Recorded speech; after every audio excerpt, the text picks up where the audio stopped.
So here we are. Welcome once again, episode 56 of the Shlicketty cast. The show you kind of don't know what we're talking about, but you kind of do because you're an idiot and we're idiots, and that's what we do. Somewhat thing or something. I don't know. I'm shot out of a cannon. It's Sunday afternoon. We're filming this one. We'll explain why in a little bit, but it's a knocking. All right, let's go. Let's get up going. Come on, Lucky. What do you say, Lucky? Should we let him in? Let's let him in. Here we go. Mike Anderson. Here we go.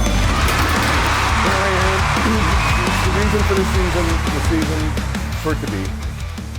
That's it. Done. Quick episode. All right, Go. let's go. Wrap it. See ya. See ya. Roll the credits. Can you imagine if we just faded to black and that was it? Okay. Yeah. So we're doing a pre-tape this week. We're cranking in two. I'm all phlegmy. We're cranking in two because I got to go out of town. We're going out to Arizona. My girlfriend booked us some performance thing, so she wrote a stage piece. We did it here the other night for like a run through. Aaron saw it. Yeah. He was there. He witnessed it. And so we're going to take it out there to Arizona. We're going to do the thing. Little mini theater thing you're doing, huh? Theaters are fun. I like little theater gigs. Yeah, they call them black box theaters. Is that what they call them? Okay, yeah. Yeah, always the best. Those are the best because it's contained. You know, everything's kind of in a line of sight. So you're not performing to there, or there. You know, you're... Right. It's in front of you. The theaters, and the theater is already a theater, so you got the backstage, all the moving parts are there. There's it's not like a bar built-in show. Infrastructure. There's also usually a lighting grid, Yeah. There's a tech booth in the back, you can run this stuff from. Yeah. It's in the better acoustics. You know what I mean? It's set up for it. Yeah, I like that shit. I know. I've done so many road gigs, and theater gigs have always been my favorite. But small theaters, like you said, those little boutique-y theaters that are kind of small, not like big. I mean, I've done a couple of those, but that was scary as shit. I'm talking small ones, So yeah, those are the best. I like them. I went to a Shakespeare production in a fucking garage in somebody's backyard. Awkward. I mean, I don't know. I guess if they all know why they're there, it's kind of okay. I've been to comedy shows that are like that. You go, oh fuck, this is gonna get weird. But if everyone knows why they're there and they understand the parameters, everyone kind of plays nice by the rules. So it's not as scary once you get into it. You know what I mean? Yeah, I went to a little comedy show in downtown Mesa, and it was a room, maybe a little bit smaller than this. And, it's like, oh my God, this is tiny. Like, everybody's just on top of each other. Yeah. And there were like, I don't know, 4 or 5 comedians. And, the second one was like, and it was sort of summer and hot. And so he's like, fuck it. So he's like, let's get to know each other. So he starts doing some crowd work and stuff. Oh, yeah. We all start to know each other. And then it's a little bit more relaxed. And then we're all in this together sort of thing. Okay, and, that's what you do. Yeah, it was pretty interesting. Yeah, that's what you have to do. Yeah, because the crowd work... All right, everyone's kind of doing it now. Fine art to it. It was a good way to break the ice. It for is. Such a small space. And I've seen it, and I saw a dude do this in Edinburgh at the Fringe Festival over in Scotland when we were there, a number of years ago. Because every place that can hold a performance does. Yeah. So there's a map, and it'll show you where all the performance spaces are. And in like 1 mile area, there's like 100 some performance spaces. It's every place that can be. So any place you're like, so we'll be like walking along, she'll be like, hey, you want to get a drink? Sure, let's get a drink. We pop into wherever the fuck we're at, right? So we pop in. This dude's doing comedy, right? It's like 2 in the afternoon, 1:30 in the afternoon. There's like 6 people in there. He's trying to do comedy, like nothing's going over, so he just starts fucking with the audience and stuff. That almost sounds like, what's that... The Netflix thing when the guy did the Fringe Festival over there. Oh, did he? What was that? What was the one with the stalker girl? Baby. Oh, the deer? baby reindeer. Reindeer, yeah, baby reindeer. Yeah, he does Fringe Festival. Oh, does he? Oh yeah. It's a whole. There's a whole like episode and a half of it. I gotta see what they got for footage to see if it measures up to the real thing. Yeah, it's kind of like what you're talking about. That's exactly what my brain shot to is baby reindeer. I had a hard drive hit the floor. I lost all my fucking footage. I had footage of like I was in the middle of it. I had a spinning shot where it's like you can see that this street is just packed with people. This street is just packed with people. Yeah, it's amazing. I didn't know. I knew you went there. I didn't realize it was during Fringe Festival, though. That's why we were there. Oh, really? Yeah. Laurel Ann had some friend that was going to be doing Fringe Festival. So we were in the UK for a week. She went to a conference. Mm-hmm. It was at this little college. Yeah, I remember you saying conference. That's So for a week, I just got to hang out in the little hotel room and watch British television. And I downloaded a bunch of scripts. I remember I read the script for Clerks. I get to the end of it and they get shot in a robbery, and I'm like, what? I was still smoking cigarettes, so I'd go out back and smoke cigarettes and shit. So yeah, I had a week just to hang out there and do that, and we would take these trips. We went to the brewery on a trip. We went over to Oxford. Oxford is a college town for like 1,000 years, and they got these little fairs that they have in the street and stuff like that. And we went over to the castle. There was a castle. Actually, there's 2 castles on the property. There's an old school 1,000-year-old castle, with like dungeons and shit, big giant stone blocks or shit. And then there's a castle from like the 1700s, more like a palace type castle. Yeah, that's like a chalet. Yep, exactly.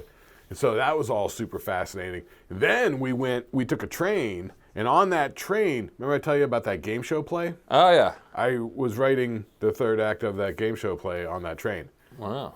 Up to Scotland, it was like 5 hours. Fun fact, I've never been on a train.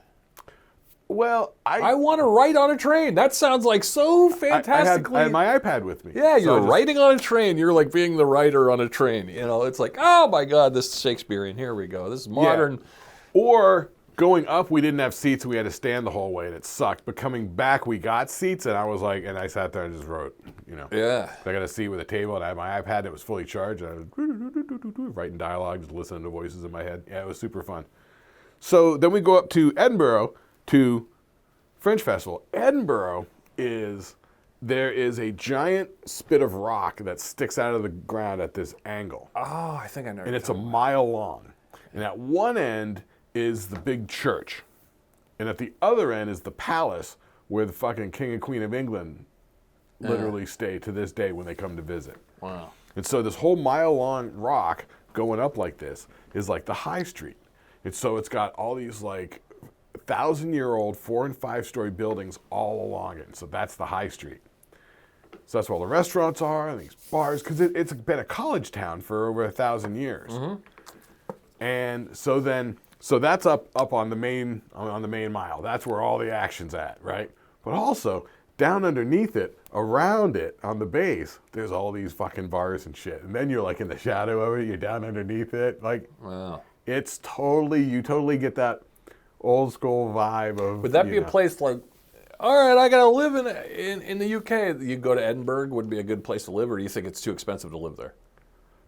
It's sort of hard to tell. At the time that we were over there, we were down like 50% on the rate, so everything was super expensive for us. Yeah.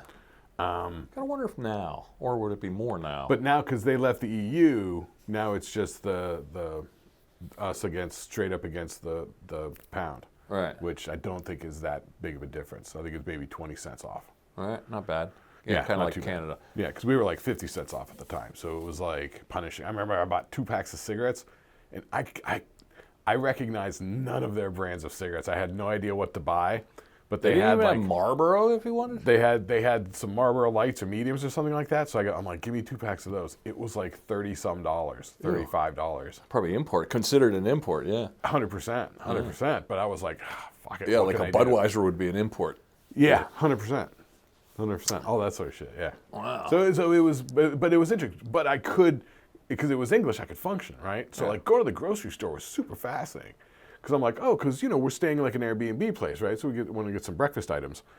And I like to make little egg McMuffin sandwiches, right? So what do you need for that? English muffin. What are you not going to ask for in Scotland? Anything English. They're just muffins. Well, it turns out they actually call them crumpets. Oh, okay, yeah, crumpet. So all right. Who knew? I didn't know. But I just walked up and down the aisles. So I could say I've eaten a crumpet. Of the Tesco, yeah. Yeah. If someone goes, hey, you ever have a crumpet? Nope. But actually, you have had a crumpet because it's an English muffin. I think that's what they call it. All right. But I didn't know. Yeah. But it was super fun, super fascinating. So then we had a week up in Edinburgh going to the Fringe Festival. So we were staying at this place up at the north of Edinburgh, kind of on the water, right? And it was this newly renovated like apartment building because the guy who owned it, he has a radio show. Like he has a radio show like every week and shit like that. And he was big into the Scotland going independent from the UK. Okay. Scotland leaving the UK thing. So anyway, but so then we would just get like a bus or a taxi from where he lived just down to the high street. And there's so many people and so much traffic. Now it was free to kind of walk around, so so it'd be like, Yeah. all right, so there wasn't any like getting a pass about it. It was just kind of like, Not really. I mean, there were for like high-end shows. Like they were doing Whose Line Is It Anyway? I remember. Like with the actual like with Colin Mockery and and Dan Stiles. who was the British host or whatever. Yeah, all those guys. Wow. Yeah, they were doing that. Ryan and Stiles. Yeah, but the British guy in the gray jacket that was the host, remember? Yeah, the original, before, Yeah, it was like him doing it and stuff like that. And so, Wayne Brady was there and all that sort of shit. They're masters. They're masters at that. And shit tons of comedians and stuff, you know what Sure, I mean? yeah, that's a whole thing. Yeah, I can't even wrap my head around it. Because it's not just, like it's a lot of comedians and theatrical performance stuff, like one-person shows and stuff like that. Sure. But it's also... So comedic crossovers, but it's also a festival, so it's also, like filmmakers and toy makers and There were like straight Muppets. up OG Tibetan dance troupe. Oh, Jesus. Yeah. Like remember when I said I had footage, like everything in the street? On the main street with the Tibetan dance troupe, there were like 30 of them leaping around, jumping around. It was like fucking Shaolin monks fucking, like straight up. Not actors, not playing parts, actually from Tibet. Well, hence why they call it Fringe Fest. So maybe, it's comedically leaned. Yes. But it's for the fringe of society who look at things differently. Exactly. Yeah. Exactly. But also at the same exact time the Fringe Festival's going on, in Edinburgh, there's also like 5 music festivals, 3 film festivals, dance festivals. You know what I mean? There's other stuff going on. Not just like the Fringe Festival takes over the high street, but there's other stuff going on. So the whole place is just if anyone out there is listening is from that area or has been there, come on, shoot us an email or a text or a comment or something. Dude, get your passport. Yeah. Let's go. And if any Shlicketty Doo fans are out there from that area or anything, like, how's this, man? Come on, we'll stay on your couch for a week. Yeah. You can get an Airbnb, man. Yeah, we'll goof it up. I'm coming.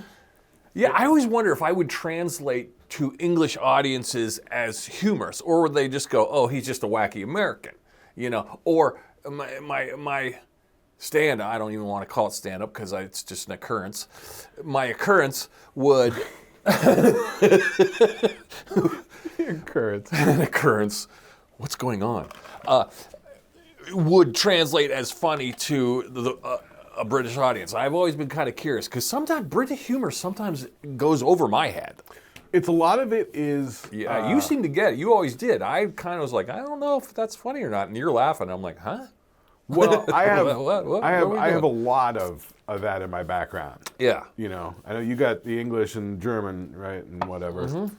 Yeah, I've got the Scottish and the English and the, like when I went over there, like there were little things, small turns of phrases and stuff that, like my grandma used to use, and were common ways of thinking about things and saying things and phrasing things when I was a little kid. Huh. What, did your grandma have an English accent? No. But it, like you were always fascinated with the phrase that my grandma used to use and my mom used to use, Hell's Half Acre. I've looked all over Hell's Half Acre for it. I can't find it. Yeah. You were like, what's that? Yeah. Yeah. That sort of thing. That's where did that come from and who? What? Yeah. I love old-timey sayings like that. And there are these phrases that even that Scottish sitcom that I like that's on Netflix, Still Game. Okay. There's phrases that they use in Scottish and shit like that like they make sense to me. It's just the way that they use language and use words. Mm-hmm. There were just little things that sort of felt familiar. Yeah. I guess. So it's like that thing where you just hear people like, going over to wherever their family has roots from, to reconnect with their roots. I kind of got that a little bit when I was over in the UK. Yeah, In yeah. England You're a and in smarter Scotland. fella, so you're probably picking up on the roots of phonetics and words. You're more of a wordsmith than I. Yeah. I don't. I miss the nuances because I'm a dumb American. But yeah, you pick up on that kind of thing. I do. Yeah. And Yeah, you always found Monty Python funny when I didn't. When I was a young stoner, you would have thought, okay, it's the 80s, we're big stoners, we're jean jackets, okay, you turn on Monty Python, and I'd be like, I don't get it. Yeah, PBS started running it. I was MTV not started getting running it. It was going right over my head. Well, the thing was, like, you kind of had to sit there and watch it and sort of get where they're coming from. Yeah. Because then when you sort of when you watch it and you're like, when did they make this? And you realize they're making this in like 67, 68. Yeah, that's true. Then you realize it's like the Saturday Night Live of its time. Yeah. It is pushing social norm buttons, making people angry. That's why they have the segments of like angry letters, Yeah. Yeah. I think, we watched that, and now didn't we watch, we used to watch the Young Ones, remember the Young Ones? Yep. That was kind of humorous. I chuckled a few times at that. But I was also watching, Absolutely Fabulous was that one with Yep. the two drunk ladies? Yep, They watch were that fun. fun. That was kind of fun. Yep. But once again, I didn't find it funny. I just found it entertaining. I was also watching Blackadder, Are You Being Served? Oh, yeah. Faulty Towers, and then later, a little bit later, like, the IT Crowd, Black's Books, these are just sort of very British sort of shows, but it's a lot of like wordplay stuff. You know what I mean? I It's guess a lot they're of better sort at the of character wordplay stuff. than we are. Yeah, like that show Black's Books. It's about this guy who owns a bookstore. He's a fucking alcoholic. He's a drunk and he hates everybody. He doesn't even want to sell people books. Like he'll see people like reading a book and they'll be like, "What's this book about?" And he's like, "You wouldn't understand it." He like takes it away from him. Give it. He's like, get out of my shop." Yeah. It's he's a misanthrope and stuff. And so he's got like some lady that runs a flower store next door, and she's always like, "Is it 1:30 yet?" Well, that's why, like, when you see the British office and the American office, it's kind of like the British have great ideas, but American humor is a different pace. So therefore, it's similar. Like the British office is similar to the American, but there's definitely some Americanizing we do. And it hits on different angles. Yeah. I've never seen the British Office, but I remember there was one scene that I saw where Ricky Gervais is like the boss, like the Steve Carell, Right. and he calls everybody into the office, and he goes, and it was something like, some good news and bad news. Bad news is half of you are getting fired, and the good news is I'm getting a raise, yay! All right. It's just that sort of, but once again, the British always have this sort of class system. Yeah. They got the House of Lords, the House of Commons, right? There's these land-owning people, the aristocracy, right? And that goes back to 1066 when William the Conqueror invaded and he took over, and all his generals, he goes, "Oh, you can be in charge of York, and you can be in charge of Northumbria, and you can be in charge of, Leeds or whatever the fuck, right?" And so they become like the lords that own the land and have the castles and blah, blah, blah, and the whole English feudal system and stuff like that. So there's always the hoity-toities and then the regular people. That's always the clash. And that was the thing that the Monty Python was fighting, because they would always show the upper-class twits.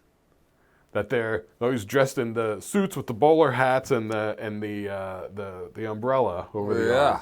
But they're always like inbred. Oh. Like, remember when they had it was like their Olympics, they did Twit of the Year, No. And they were all like inbred upper class guys, and they had to like jump over matchboxes and they kept falling down and stuff. No. No, I don't know. That's sort of, I see it now. Yeah. So there's always the It is class fascinating, thing. though. Like, because comedy is kind of like, we live in an American sphere. and even a North American sphere in a weird way. Because there's like, what's funny in California sometimes ain't funny in New York, and what's funny in New York ain't funny in California. There's or Texas. Texas or Florida, So we've got like 5 different ecosystems of, and then you blend it. Because it's so big. You're if right. You think about all of England, all of UK is the size of New England. That's true. That'd be like 3 states, 4 states. Yeah. Yeah, so it'd be easy to go from one end to the other like we do here, Yeah, but even still, it was like a 5-hour train ride to get from London up to Edinburgh. But here, 5 hours from here gets you down to like Philadelphia. Yeah, or Washington, yeah. It gets you to the end of Pennsylvania, and then you got to go through Maryland. And then it's about 5 hours to go through PA. Yeah, I guess I take it for granted. America's so huge. And that's the thing they always talk about, like... do people across the United, or on the other side of the drink, do they think like, oh my God, United States is giant, it's huge? You know who Stephen Fry is? No. He's a well-known British actor and stuff. He's been in a million things. He does the narration of the Harry Potter books, the British version. Oh, okay. The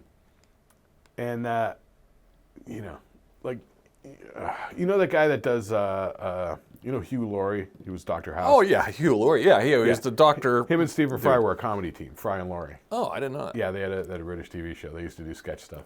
They're pretty silly. Stephen Fry had a show called Stephen Fry Comes to America or something like that. So it was him, like kind of driving across America. And every episode, he's like, you hear how big America is, but then you get here and you realize it's even bigger than you could have possibly imagined. Wow.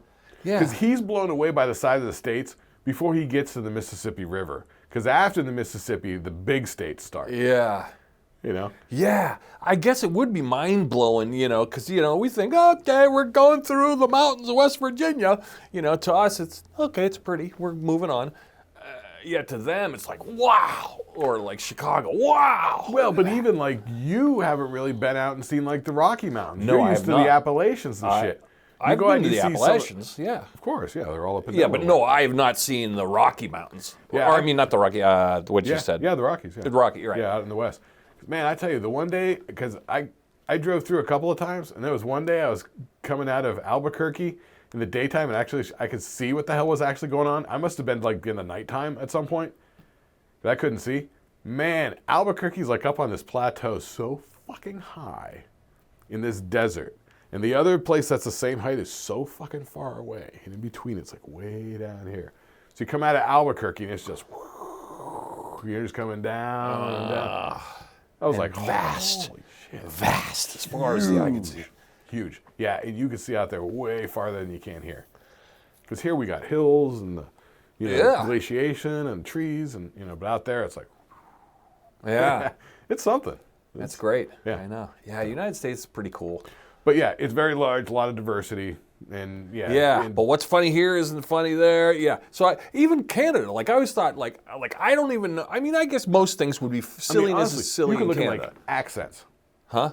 Accents. Oh, yes. If the place has its own accent, it sort of kind of has its own sensibilities, its own food. Okay, I can see that. You're right. Music, Yeah. Yeah, I guess I'm just kind of scared. Like, am I funny if you drop me in the middle of Saskatchewan?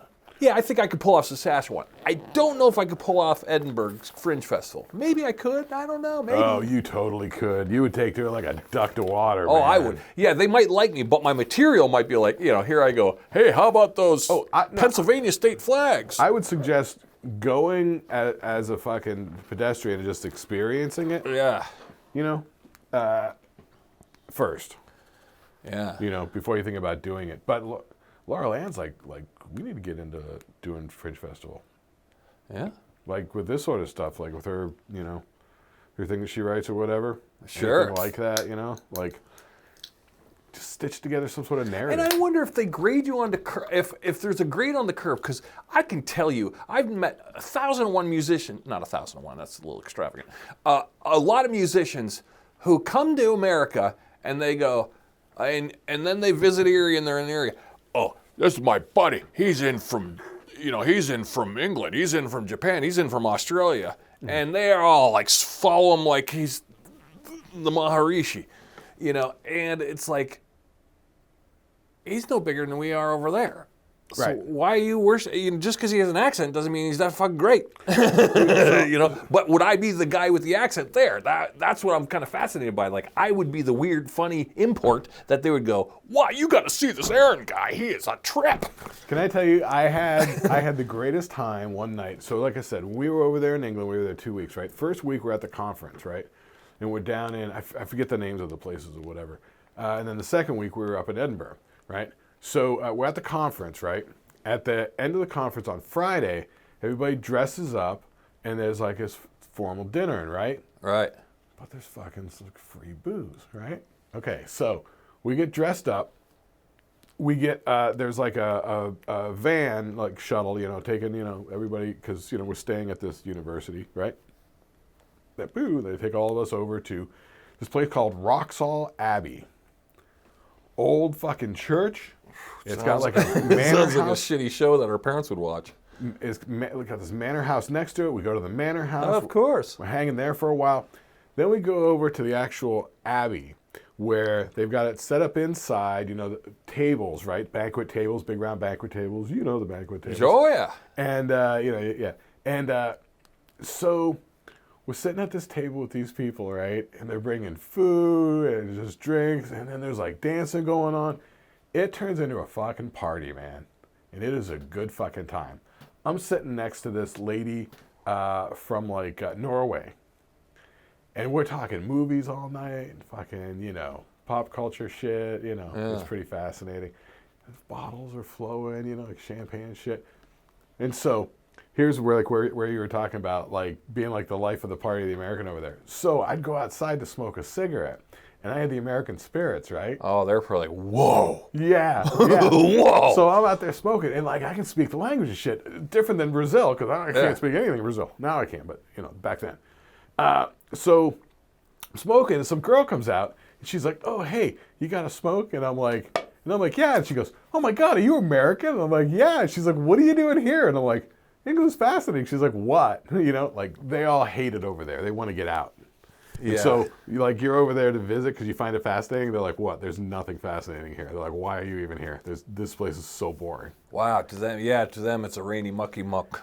Exactly. So it's a depressing rainy mucky muck. Let's get out of here. Yeah, and she's like, "Do you happen to have like a menthol or something like that?" And I'm like, "No, I just got these." And she's like, "What the hell is that?" You know, the American spirits and the turquoise. Oh, it was the yellow or the turquoise. I don't know. And they burn slower, so they're probably like, "Oh Jesus." I think it was the yellow ones. Well, that was the whole thing.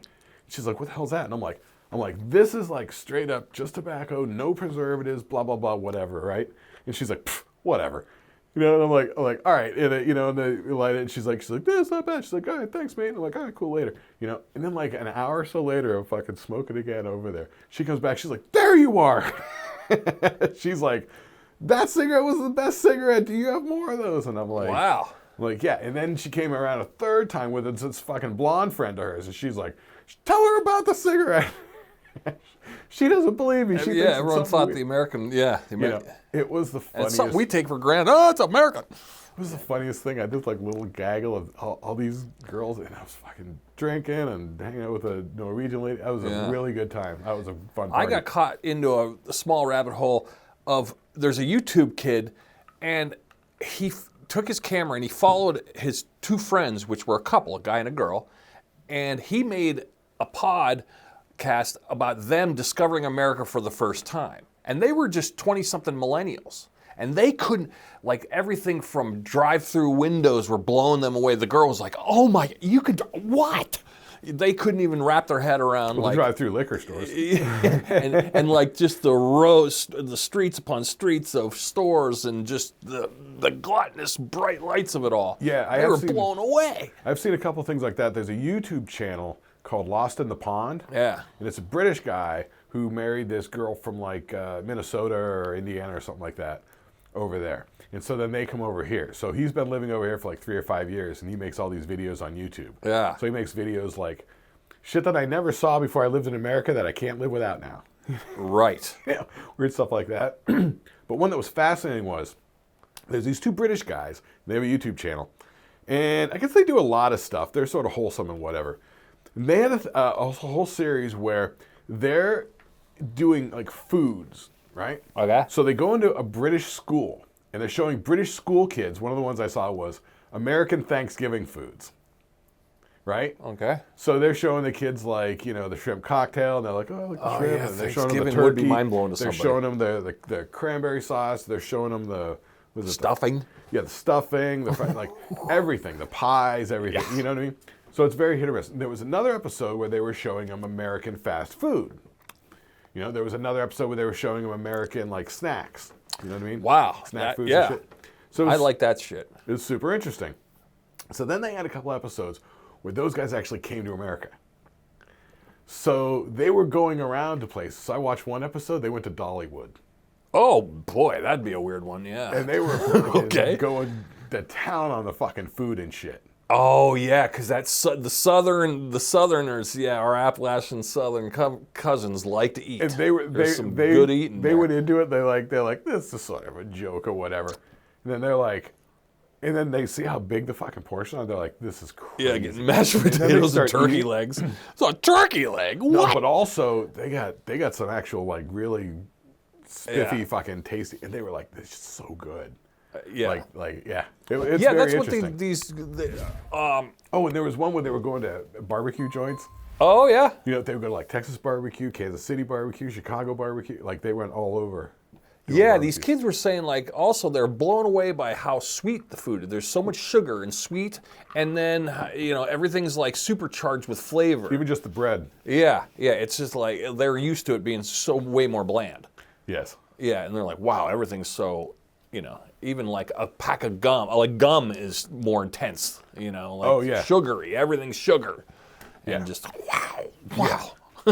Yeah, it's very And interesting. size, everything's huge. Yeah. Supersized. But it's just fascinating to look at those sort of like cultural differences because we do speak the same language and stuff. And we can do the same thing with, Canadians are a little bit different, Australians. But they're in our, a lot Canadians different. are in our wheelhouse, so, yeah. Yeah, but it's all sort of fun, Yeah, But I know. but those are I find that shit fascinating because when I was over in England, man, there's 1,000,001 little things that you don't think about, and then you're like, oh, you're there, and you're like, oh yeah, that shit don't fly, you know what I mean? Yeah, that would be fun. Like, do like a foreign exchange kind of idea. Like you find like a podcast that's doing it over there, and then we do it here, and we do a foreign exchange. And then, like a life swap. yeah. Okay, let's do a life swap. That would be fun. Yeah. Yeah, like wouldn't we go live at their house and record at their podcast right. studio. Yeah. They Find come a here, way to live in do our house. pod there, and they do find a way to do it here. Yeah. Yeah, it'd be funny. Yeah, I got to travel more. I know. I think this is the summer. I got to do shit. The summer, I know. I mean, I got a couple things, small things on the books, but nothing great. Dude, get yourself a passport. It's not that much money. It takes a little bit of time, so do it now while you don't need to. Get a passport, man. Oh, I know. Well, that's this week. Let's I go got to to solve UK. that problem because I told you in the last episode how I fucking my or 2 episodes ago how I went for my real ID and it was a whole thing and a whole thing and a thing and a Michigas. But once you get it, you're good to go. But still, the passport's dealing with the federal government. It's not this real ID bullshit. Yeah. And the passport will last longer. Passport's what, 10 years? 10 years. Yeah. Yeah. So that's not 4 years I got on my the first real one ID. like way back when she's like, go to Brazil. I'm like, all right, and she knows some tricks and stuff. Like, you could pay like $35 and use a service and like get it done like quick. It's totally worth it. You know what I mean? Oh. You're like, oh, $35, $40, whatever the fuck it is. It's worth it. Because it could take 3 months to get your shit back or whatever, but they do it in like 3 days. Ooh. Yeah. So. I didn't know there was such a service, but that's cool. Yeah, it's like, it was like maybe like $150 for the passport, $35 for the service, it ends up being like $180 or something like that. Sure. But then, boom, you got your passport, you're good to go. That's pretty fun. Yeah. Yeah, because, dude, there's places over in the UK like I didn't even get to.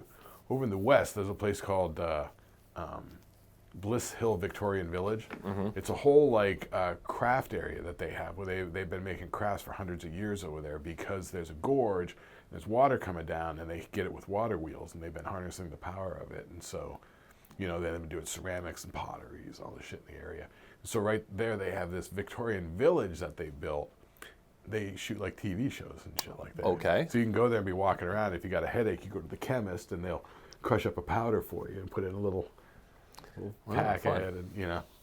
See, but you're a pretty normal guy, like walking around. Other than you might look a little strange to some people, but you're a pretty normal guy. Like, I don't know if I would fit in. I feel like in England. I feel like because I'm wacky here. Like, I just had experiences at Starbucks today, and it was just like when I walk in and go, "Hey, everybody," and then. We'll see. Okay, so there's that whole wacky thing I do. My whole Aaron Schmick ain't gonna translate. It barely translates here. Well, there's a whole thing, like there was a British, was it like a series or something? I feel like it was on like Netflix or something like that, where it was the British people, it was a British show talking to British people about being British, right? And so, they were talking about things like, oh, we're great at queuing up, which is standing in line. Oh, queuing up is called standing in line. Yeah, we call it in line. Yeah, we start standing in line. Yeah. Yeah. So they have the British have a whole way about, and it's just ingrained in their culture, like tea time. You know what I mean? So another one of the things is not talking to strangers when you're out and about. Ooh. Right, and that's the thing. You always do that. You know what I mean? Well, I like to make a little bit of tension, just so everyone goes, "That's weird." I like to make it memorable for them. Right. Well, that's why at the time when I was over there, the great conversation starter all the time, from the moment I got off the airplane, was revolving around smoking. Because I got off the plane, I went to go smoke a cigarette, and I got outside, and I go, I had to throw my lighter away. And some dude's like, "Hey, man, you can have a lighter." Some guy that worked at the airport, he's like, "Hey, you can have it." And I'm like, "Oh, you won't have a lighter?" He's like, "Dude, there's a million lighters kicking around here at the airport." Yeah, there is a camaraderie of smoking. Smoking, yeah, I know. I miss that whole smoking ritual. I know. Me and Tina used to sit outside and smoke cigarettes and have drinks. But even when I wasn't drinking, I went about 6-7 months smoking but not drinking. And I still could maintain, like, all right, let's have a cigarette. We just ate dinner. Let's go outside and have a cigarette. And her and I would sit and talk and watch the hummingbirds, or sit and talk and watch the sun go down. Yeah, but that's the problem, is there's those little iceberg peak moments of where smoking is sort of fun and good, and then there's all the other times where it's just like a drag. Yeah, it's like, the panic you feel when you're running out of cigarettes. The old, I got to stop here, I got to stop there. That Nick fit. It's been like over an hour. I need to go outside and smoke, but I got to do this thing, and I don't want to. Yeah, getting mad in an airport because there's nowhere to smoke. Or it's like being at a party, everybody's inside laughing, having a good time. You're standing out in the backyard, being like, yeah, the bitter cold. Yeah. Yeah, that's annoying. I know. Or just the stink. My car used to smell like fucking a bucket of fucking smoke. Yeah, like an ashtray, yeah. Yeah. Yeah, I remember the first apartment that me and my brother got out in Phoenix, we used to smoke in it. And we used to both work over at like Titan Motorcycles, so we get out of work at the same time, we get home. And I didn't know he worked there with you. I got him a job there. Yeah. And I'll tell you a quick funny story about that. And we come home and open the apartment door. It was like walking into an ashtray. And we were both like, yeah, no more. Next place, we're not fucking smoking inside. Because we were like, hey, we can smoke whatever. Yeah. Oh my God. Bedrooms. Because that was back when I had like no money. So all I would do was go to like Hollywood Video and rent movies and video games. Yeah. Just spend the weekend just in my bedroom, just fucking. Yeah, when you and I and Hall lived together, we smoked in the apartment. But you moved to Arizona, and me and Hall still live there. Well, Hall had quit smoking, because remember, Hall used to yell at us for smoking in the apartment. He let us go for a couple months, but then it was like, this is it. Yeah, he was sick of it, and rightfully so. I don't blame him. But then we were pushed to smoking in just our rooms. But then it was like ban the smoking in the house, and then it got to be not even. I don't remember going outside and smoking much there at the house at all. No, from that point on, it was just like, all right, I'm taking a ride. Because you would take the dog out all the time. You would take Phoebe out all the time. So you would go out back and smoke a cigarette, take the dog out. I think a couple of times I went out with you to smoke a cigarette. Maybe if we were like partying, like doing hits. Because I remember we used to just like curl up and you be in your bed in your bedroom. Because our room's like on the other side of the wall, but yours is like way out here in the living room. I could knock on the wall and you could hear me. Yeah, because we just it was so cold because we had no heat. We'd just be in our beds just doing one hits and watching Taxi. You got me into watching Taxi on Nick at Night. Yeah, Taxi, yep. And the old USA Network shit and the old, Yeah, I remember watching the Dick Van Dyke Show a lot. Yeah, I used to like to sit in my bed and like pulling the covers up or getting high and watching like I always look forward to like the Conan O'Brien monologue in the 90s, you know. It was always, yeah. That was always kind of my wind down time. Conan O'Brien, and try to stay awake for the musical guest. Yeah, I just remember, man, we'd be so bundled up. I remember wearing like 2-3 pairs of socks. Like Yeah, because we only had a heater in the living room, and everything else Yeah, it was was just a like, dumb little space wall heater. Yeah. You might have got a little bit of it, but my shit was like around the corner, around 3 corners. Like, I wasn't getting it. No. Yeah. Yeah, but not smoking in the house was key. Yeah, when we stopped doing it, it was amazing how cleaner the house felt. Yeah. There were less dust and particles. Which out in Phoenix, it was really never a problem because even like when we had like apartments and stuff like that, there was always some little balcony and shit like that. Yeah, and things are kind of newer out in Phoenix. You know, Yeah. things are of newer. You know, whereas here houses were kind of built in the 70s, 60s, whereas out there, new. I don't know. Depends on where you're at. Yeah, true. Yeah, that's true. Most of the houses that we've been dealing with were probably built in the late 50s, early 60s. That's true. Yeah. Probably 58 to 62 area. Probably most of the houses we grew up in, most of the houses we live in Yeah, now. or the 80s. Your house now might be a little bit older because it's down by the water. Oh yeah, no, mine is down by the lake. Yeah. Yeah. Mine's I think was made in '68. I want to say like '68. Yeah, that's what the deed said, something like that. Yeah. But that's older. But it's like an old 2-level.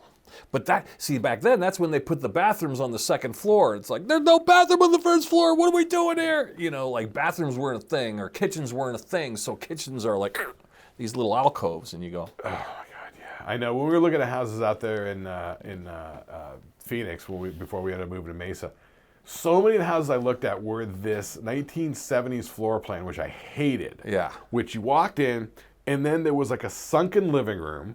Oh, which the really sunken living room. fucks up your floor space. Yeah. And then there would be, over the corner, a conical built-in fireplace. Yeah. Once again, In the corner. eats up your floor space. Yeah, and in the corner, so you can't angle anything around it. It stinks. So many of the houses were like that. And then, because it's so impractical.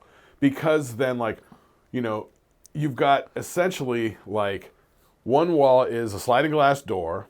Then you've got a built-in bookcase. You've got the stupid fireplace. And then you got this short wall. So it's like, where are you putting the couch?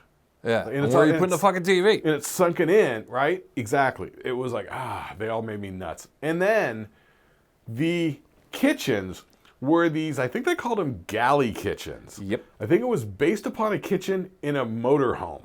That's what they all felt like. My old apartments used to have those. Yeah, they're It's tiny. like- One person, fine. You can't. There's no two people about it. It's like Like the stove would open up and literally be this far away from touching the cabinets on the other side. You know. holy man, that's what I got now. Yeah. But it's like the kitchen was like a dirty little secret. Yeah. Like it was hidden away in the darkest spot behind the corner. It was so dark and dingy. Oh my God, all of them.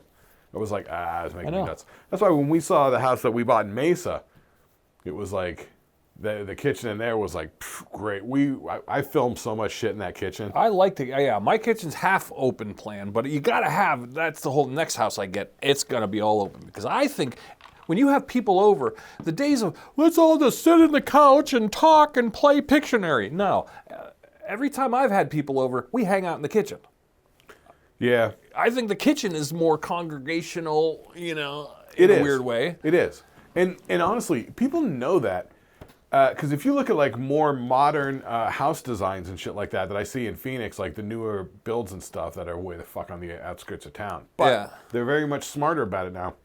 Because they have these kitchens that are like all your kitchen shit's on this wall, and then there's a big island. Yeah, you and gotta then have this the is island. all open walkway. Over here's a dinette area. The whole thing's open with a vaulted ceiling. You know what I mean? Yeah, it's that's the way it should be. That's the way it should be. That's the way. I know. Yeah, I don't want people in my living room. Well, unfortunately, over in Europe, everything's tiny. Huh? Everything's tiny over in Europe, though. I know. That's what I fear. Yeah, that is sort of the drag. Because when we went to that conference for like a week, and then we went to London for 2 days, like a day and a half, and we Airbnb'd this place. It was the funniest goddamn thing, and it was like student housing or something like that. So it was like a one of like 5 bedrooms, small bedrooms in this. Old house, like this old sort of Victorian house in the fucking middle of London and shit like that. You know what I mean? And it was weird. It was like, so we got there and we're like, well, let's go get a couple of groceries or whatever, so we just get something to eat or whatever, because we were traveling all day, right? Sure. The local grocery store is in a train station. Wait a minute. The grocery store's in a train, like a train, or are we talking like monorail train? Train. Train. Like one of the big stations. Weird. Because we were right by like King's Cross, and actually it was St. Eustace Station. Yeah. So there's like 3 big train stations right there in the middle of London. Weird. Huh. Yeah. Ugh. Yeah, that's what I thought too. I was like, that's fucking weird. So we go and we leave the place and we walk, down the street, and it's one of these typical London things that you see where like some buildings being refurbished, so it's all just all that construction wall, down there. And then we get over to the place and it's just like a big building. It's like, this is the train station. You go in and it's like, oh yeah, this is a grocery store.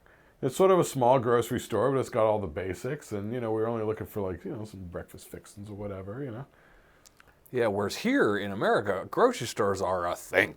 Right. Like, yeah, we got mascots and bright lights and well, that's also the thing that's sort of interesting is that, you go over to like England or whatever, and like I went to the grocery store in like Edinburgh, and then I went to this grocery store in the train station. They're so much smaller, and even in Brazil. Yeah, they're so more like smaller. markets. They're more like a shrunken market. You know what? The grocery store in Brazil, and they're like corner markets and shit. Like they're slightly bigger than corner markets. It kind of reminded me. Remember when we used to go to Aldi? Old Aldi, not new Aldi. Old Aldi. Old Aldi. Right, where it was a lot of like just like pallets and stuff in cases. Yeah, it was like a warehouse overstock thing. It felt overstocky. Yeah, and there were like a few like half rows of shelves and shit like that with a few things. And then that's how it was in the grocery store in Itaquerê in Brazil. And then in the back of it was the butcher, All right. And so the coolers. You get all the fresh meat and fucking all that sort of shit. Yeah. It's definitely an adventure. But you're a claustrophobic guy now. Imagine being in Edinburgh or in one of those places. Wouldn't it drive you nuts? It didn't drive me nuts because I could speak the language and everything, and because... But long term, wouldn't it drive you fucking batty? No, it's only crazy busy like that during the Fringe Festival. Oh, true. The rest of the time, it's like locals. You don't know. But I would think those are because I know you, and I know how insane you get when you're boxed in. Also, rain makes you pressed. Right. And then lots of people, or not even, let's just say... Fringe Festival is like end of July, beginning of August, or middle of August, something like that. Yeah. So the weather's actually pretty nice there. Right. So it's not terribly bad or depressing weather-wise, right? Getting around it wasn't bad because we didn't have to deal with it. Yeah. We would either grab a taxi, which we did one time, and I don't know how he made it through the traffic and shit, but that's what they do all day long, and they're fucking good at it. Yeah, you wouldn't want a car if you got a car. He got us, because like I said, we were staying up here in the north, and so it was just like going around here like this, and then coming down here, because then the whole Royal Mile was here, and so he was just coming in on the south side, coming across the bridge, boop, boop, and then would drop us off. And their cars are on the other side. Yeah. Was that kind of weird and mind-blowing? Yes. Like, you think to yourself, if I was driving, I would fuck up. I'm not sure I'd be hip on it. The cars are, It's a bit of a brain twister. The car Why is England the only ones who have their shit on the other side? No, we are the only ones. Oh, it's an American thing. Everybody is that way in Europe, Japan, Australia, all of it. What, Japan's on the other side They're too? all left-hand drive. Left-handed drivers? Yeah. What are we doing here? Oh, wait, right-hand drive. Right-hand drive. Right-hand drive, yeah. Yeah, we're left-hand drive. What? Nobody does left-hand drive like us, except Canada. And I think Mexico, because so many of our cars. So a North American thing, yeah. Yeah, maybe it's a North American thing. Were they lefty in Brazil? Or righty in Brazil? No, or is it a mixture too? Same side as us. So it's a North American thing, huh? Yeah. Huh? Yeah. Okay. Or an American thing, North and South America. Yeah. Okay. American thing. All right. I don't know. I don't know why. Yeah, that's a weird one. You'd think they would all just be universal so you could just stop making cars with the left and the right. Let's make them all together. I know why we did it in America the way that we did. Do tell. Okay. All right. Lay it on me here. This is Learning Hour with Mike. Goes back to the days of the Old West. Stagecoaches. Stagecoaches, okay. So, sitting up there on the top of the stagecoach, you got the driver. Okay, yeah, I could picture old Jed and his wife sitting next to him. And he's sitting on the left driving. sitting next to him on the right-hand side, riding shotgun, because that person had a shotgun. Now, people are right-handed, so that's why the shotgun person is to the right of the driver, so that he can be out here if it's one of those... Oh, in case if the engines one of those come rifles, or any of the bandits kind of try to... Right? So he can swing the gun around over here. He's free. Oh, okay. So, because people are right-handed. So the shotgun is hence over the on term, that side. hey, I'm riding shotgun. Riding shotgun. Yeah. That's why we have it over here. All right. Now, why they do it the other way around over there, I'm not sure. Are there shotguns left-handed? Unless maybe their idea is that the driver is going to be hanging out the window doing the shooting himself, because they ride solo over there. I'm not sure. Maybe they don't think about it that way because they don't have guns the way we do. Yeah, they didn't have to tame their land like we had to tame our land back in the early days, in the settler days. We had to tame our land, whereas their land was already tame by the time that, Well, I mean... within reason. Yeah. The Britons got pushed out by the Celts, who got pushed out by the Angles, who got pushed out by the Saxons, who got pushed out by the Danes. Yeah, but they didn't have to worry about... Yeah. Huh. Yes. Huh. That is fascinating. Fascinating. So anyway, so there's that, which they taught us that when I started at the Wells Fargo Bank. They would have a whole big thing about the history of it. Those stagecoaches were the Wells Fargo wagons. They were the UPS of the day. That's why if you ever watch the Amazon guy. Yeah, that's why if you ever watch the show The Music Man, the old musical or whatever, they got that song about the Wells Fargo wagon is a coming down the track. Oh, really? I'd never noticed they said Wells Fargo in it. It's the Wells Fargo wagon. That's the name of the song. Oh, the same Wells Fargo that have the credit cards.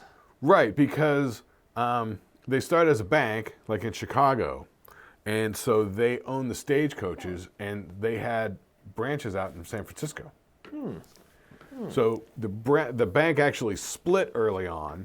Everything east of the Mississippi became American Express. Everything west of the Mississippi was Wells Fargo. Which, funny thing, for all that, when I went to England and we went to go to the castles. They were called Wells Fargo castles? No. Actually, I had the name of the castle, but I fucking forgot it. John Fargo. Warwick, okay. Warwick Castle, like the bases. Yeah, Warwick Castle. And so I go to pay to get in, because that's my thing is logistics. I pay for the shit. And but she'll do the food and the drinks, right? So I go to pay for it with my debit card, and she's like, "What's that?" And I'm like, "It's my debit card." She's like, "Wells Fargo, is that a bank?"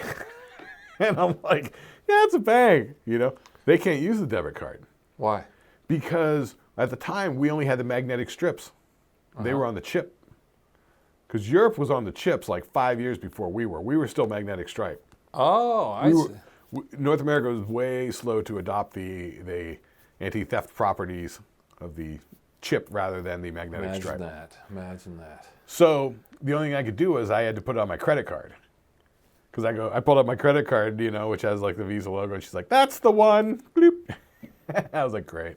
Wow. Throw in a souvenir book for me too. Yeah. Wow. It's a good time. It's fun. Huh. Anyway, The chip. So we were late on the chip. Yeah. Yeah. As an anti-theft, I'm a big fan of the chip. I think the chip's good. I like the chip that you can just put your card over it and it magically reads it. Yeah, that's the NFT. That's the near field transactions. Well, it's that's quite the one, handy dandy. Well, that's the one where everybody was having problems with it because they can have near field scanners and just walk past you and scan your card data and make a clone card without you even ever knowing it. It's like yeah, I heard about that. It's like forced pickpocket, Yeah, but maybe there's a pause long enough that's why there's a little bit of a hesitancy, a latency.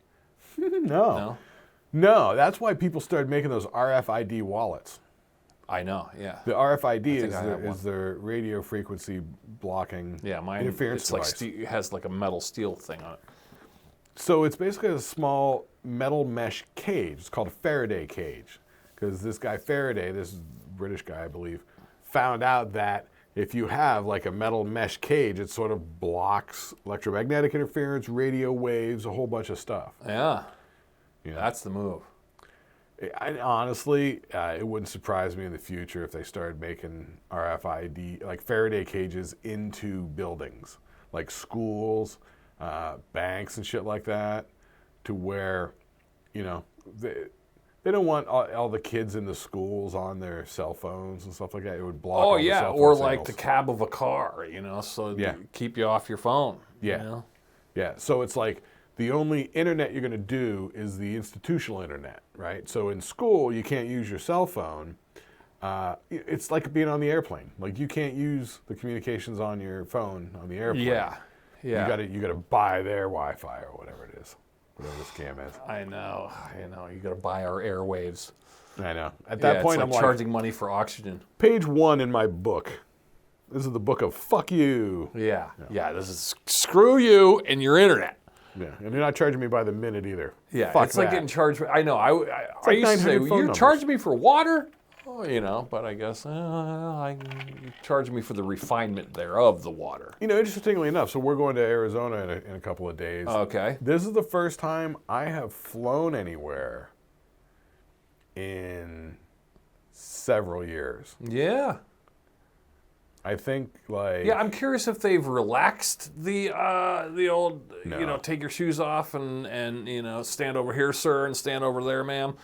Or if it's relaxed, or if it's more stringent. I don't know. No, it's always been pretty much the same. Yeah, fucking 9/11 ruined it for everybody. But that's probably, I think it's for the better. It just takes a little longer. But there was a point when they were like, take your shoes off, sir. Okay, put all your shoes in the bucket. You know, oh, take your belt off. And it's like, you know, Well, the take big your thing- hat off, your sunglasses, everything's got to go in the thing. It's like, what do you want me naked? What The are we big doing thing here? was I used to be able to take my laptop bag Yeah. and put it in the thing, and it would go through and scan it, and it would have my laptop and my iPad and the charger, Yeah. and maybe a little mouse pad or a mouse or whatever the fuck. And it could just be in the bag and go through and they scan it. Sure. Then it got to be like, you got to take it all out. So you got to put your laptop in a guy, you got to put your iPad in a guy, you got to put the laptop case in a different guy. So then you got your shit strewn all over the goddamn security screening thing. Sure. And they're going like, do you have anything in your pockets? You sure you don't have anything in your pockets? And you're like, look, my laptop's right over there. Can you fucking keep an eye on it, please? Yeah. You know? Yeah. That makes me nuts. Yeah, they're hustle and kerfluffle and bluffle. It's too much. Especially like Erie Airport's fine, you'll be fine there. But yeah, when you get into like Philadelphia and Buffalo and shit like that, or Philadelphia, it's hustle muscle. Charlotte Airport was like, holy fuck, what's going on here? Detroit, 'cause leave me Charlotte's a alone. hub. Yeah. They got a lot of stuff rolling through. Well, it's like the Detroit. Like we always went through Detroit a lot, and so you got to run through that tunnel of light and all that. Oh, that's a great. Yeah, I love Detroit Airport. That was my favorite. That and the Motown Museum was always nice in there. There's a lot of Motown memorabilia. Yeah, it was fun. I like on the Detroit. walls and shit. Yeah. Big fan of Detroit Airport. Well, it's like when you do and the- Charlotte was like a mall. Charlotte was nice. Well, and when the Charlotte, you get They had instead of rocking the chairs. Motown stuff, you get all the Wright Brothers stuff. Yes, and they had all the movie posters of everything that was filmed in the Carolinas mixed with. They had rocking chairs, so you could sit there in those white rocking chairs like in the mall. Go to Hudson News, steal yourself a Rolling Stone, sit in a rocking chair, and fucking. I figured like those rocking chairs were some sort of like tourist trap where like if you sit down in it, all of a sudden some guy comes out and he wants to shine your shoes, and another guy wants to give you a manicure. No, I think they're just giving you a little taste of Southern hospitality. Think go a little bit slower down Take here. a load off your feet and have a rest. Oh my God. Yeah. So how are we doing on time? We're doing an hour. We're cutting it short today. We're not doing it years, by the way, guys. If you haven't noticed, we're just having fun bantering. We haven't bantered for a while. Next week we'll be back with 1986. That'll be next week. Yeah. Yeah, because we just did 85 the other day. Speaking of, okay, so I mentioned this morning about that Real Men movie with from 1987 with Belushi and Ritter. Oh yeah. So I threw that on. Oh okay. At Was it, 9:30 this morning when I'm like, fucking just throw that shit on. You're like, I don't have time to watch the movie. Yeah. I did. was it good? Dude, it's so fucking funny. It held up? It's silly. It's fucking silly, yeah. John Ritter though, was he funny? Was he as good? He's hysterical, dude. Isn't he great? There was he's playing- something he had a magic He's about playing him. the straight man. Oh, he played the straight man. Yeah, he's this, well, yeah. And Belushi, Jim Belushi, was He's great. yeah as the kook. I would have thought it would have been the other way around. not necessarily a kook, but but in the framing, like Belushi is legit CIA. Because they have scenes at the beginning where like his boss is like, well, here's the mission, you got to do this, and he's like, I gotta bring this guy along, you know, and they're like, yeah, try and be sensitive to his feelings. He's like, really, his feelings, you know. Yeah. But they're both great, and you know what I'm noticing? It's such a cheap movie. It was probably $3 million to make. Yeah. So I mean, and there's no real big explosions. There's no real swooping shots. There's no crane shots. There's a couple of little effects shots, but they're actually really well done. And you know, and it's not trying to knock your socks off or anything. You know what I mean? Yeah, but mostly it's just comedic interplay. It's just them creeping around LA. You know what I mean? You know, it's super cheap, but it's silly. It's very Jim fucking Belushi silly. should have got more flowers than he did. I think he got kind of, well, I don't want to say a raw deal because he was John Belushi's brother, but This is the best thing that I've ever good. seen him do. yeah. Yeah, he's so good in this, and John Ritter's. He was good in this, though, his sitcoms. I always like when he was a sitcom actor, The too. two of them together in this, Yeah, them two are magic. John Ritter was magic. it's really worth watching, man. Yeah, okay. Go fucking watch it on Prime before it's not on there. Yeah, that's true. It's on Amazon Prime, right? Yeah. Okay. I mean, but Amazon does the fucking thing where they're like, here, have some ads, because we don't have enough money coming in. Oh, is it like every 20 minutes they're throwing... Here, you're going to pay $180 a year for Amazon Prime, but watch some fucking ads. And I like when they go, 1 of 7. You go, 1 of 7? Holy Christ, I ain't got time and for I'm this. watching I on my gotta get out iPad of here. with the earphone in, and I'm like, oh, like 1 of 4, pop. Yeah, we Ignoring do that it. on TV. We were doing that during Lord of the Rings. We were just like, all right, mute. Yep. Mute. I guess it's time to flip over to my fucking language learning app and, you know, do a Portuguese lesson. Do some useful time instead of the fucking red light of life of the fucking I hate when you ads. pay for something and they cram ads down your throat and then try to upsell you on ad-free, which technically isn't ad-free. They'll just get rid of superfluous ads. They'll still push their own shit. Yeah. You know, which is bullshit. It should be free with ads and pay to get rid of the ads. The only time I don't mind the ads is if you make it fucking relevant. Like, if I'm on Amazon Prime watching TV and movies and shit, you want to show me 2 ads? Great. Make them trailers for movies and make them different every time. Okay. Don't show me the same trailer 6 times. Yeah, you don't want to see a Wegovy ad or something like that. Okay, I'll Oh, lower no. my A1C. I definitely don't want to see prescription drug ads ever. Oh, they're all over. They're going extra hard. The drug companies are going extra hard in advertising, if you haven't Because noticed. the goddamn corrupt fucking people in government signed the fucking bill that allows these goddamn drug companies to pander directly to consumers who don't have the education to make a decision whether this shit's even good for them at all. I'll see these commercials and they'll be like 5 deep on like, you know, CNN. And I don't even know what they're selling. They're just like, all right, yeah, they're all dancing around a fountain and shit. And you're like, what the fuck are we talking about here? I You hate know, it's colitis, it's hate it. A1C, yeah. direct marketing, the drugs to consumers. I fucking hate. Yeah, there should be a... It makes me insane. Ban it. Ban it. Yeah, it should have stayed banned. Yeah. It's like if you're like, oh, you can't advertise cigarettes in magazines and on TV. Enough with the drugs.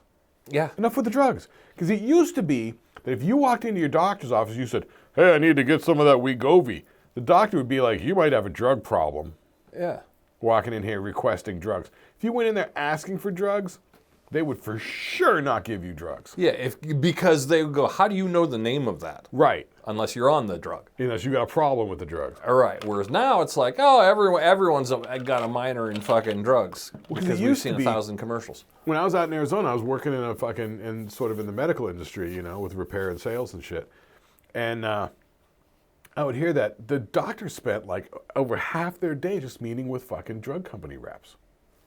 And it got to where the doctors fucking couldn't see enough people to fucking make their business profitable because of the goddamn drug company reps. So they stopped meeting with the drug company reps. So that's where the drug companies started marketing directly to the fucking patients. God. And they're always like, you know, don't take Wegovy if you're allergic to Wegovy. Well, how are you going to know that? Yeah. Right. Yeah. It makes me insane. That's the downside. We were talking about how awesome America is, but there's also the seedy underbelly of America that's just like, with the bright lights, big city comes to pile on the advertising marketing pile-on. The rash consumerism. Oh, it's too much. It's everything. Like you go to a big city, like I that was my takeaway from New York City. You get pounded. You can't even sit in a doorway and have a cigarette without looking around you and stickers and posters and everything. Everywhere you look is just, you're getting hot dogs to the face with marketing. It was sort of like that when I was at the Fringe festival. Like I remember I was wearing like the Target cargo shorts, you know? Yeah.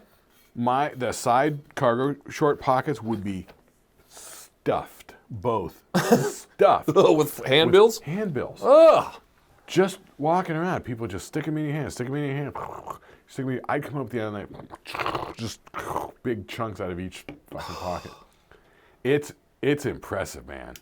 I mean, it's like people everywhere and shit like that. But. That's true. Hey, well, let's move on. I got one more thing I want to ask you about because last ep we talked about. I threw it out there. Hey, man, we should do a top 5, bottom 5 of what was his name? Oh, Chevy Chase. Chevy Chase. Chevy Chase. Is it Chevy or Chevy? It's Chevy Chase. It's actually a town in Maryland. It's not his. That's true. His actual name is Cornelius Vanderbilt, I believe, or something. Cornelius something. That's a great name. When you think about it, Chevy Chase is a great name, good choice, but Cornelius Vanderbilt is kind of cool too. Wow. Is it Vanderbilt? Maybe it's not Vanderbilt, but I know his first name is Cornelius. Oh. Yeah, what's short for corn? Oh yeah, how would you? Yeah, corny. Neil? Cocoa. Neil? Cornelius. Yeah, Neil. Cornelius. Neil. You're right. Neil would probably be the short form of Cornelius. Yeah, it wouldn't be corny.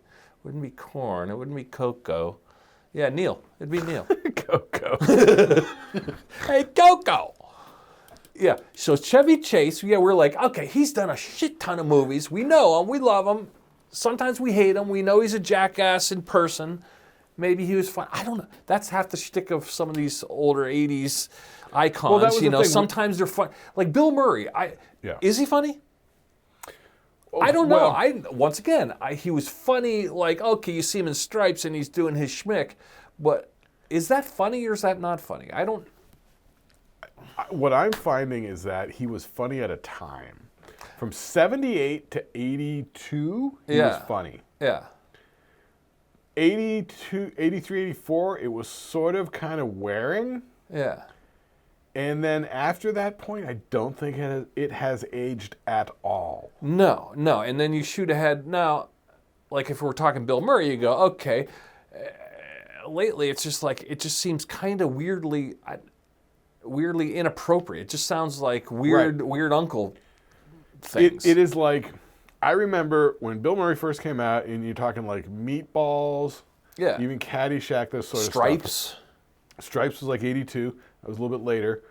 But this is all, Bill Murray was the irreverent, wacky guy saying things that most people don't say against the system and the man, right? He was the outsider speaking truth to power, right? Mm-hmm.